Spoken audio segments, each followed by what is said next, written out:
श्री कृष्ण कहते हैं, कर्म का फल व्यक्ति को उसी तरह ढूंढ लेता है जैसे कोई बछड़ा सैकड़ों गायों के बीच अपनी मां को ढूंढ लेता है।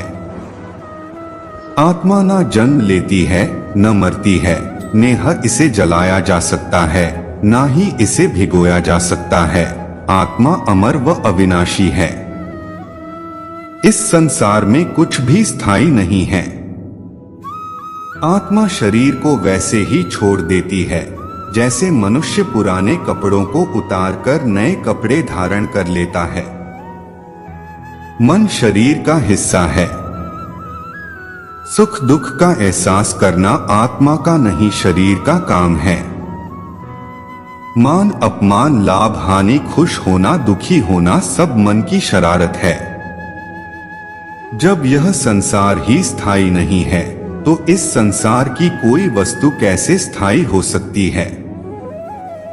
मैं सभी जीवों में विद्यमान हूँ।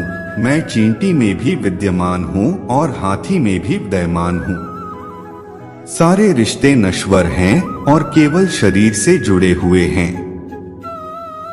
जैसे ही व्यक्ति की मृत्यु हो जाती है, आत्मा शरीर को छोड़ देती है। आत्मा का शरीर से जुड़े रिश्तों से कोई नाता नहीं रह जाता है। मेरे भी कई जन्म हो चुके हैं, तुम्हारे भी कई जन्म हो चुके हैं। ना तो मेरा आखिरी जन्म है और ना यह तुम्हारा आखिरी जन्म है। वर्तमान परिस्थिति में जो तुम्हारा कर्तव्य है वही तुम्हारा धर्म है। धर्म व्यक्तिगत होता है। मैं किसी के भाग्य का निर्माण नहीं करता, ना ही किसी के कर्मफल में दखल देता हूँ। व्यक्ति या जीव का कर्म ही उसके भाग्य का निर्माता होता है। क्रोध इंसान का सबसे बड़ा शत्रु होता है।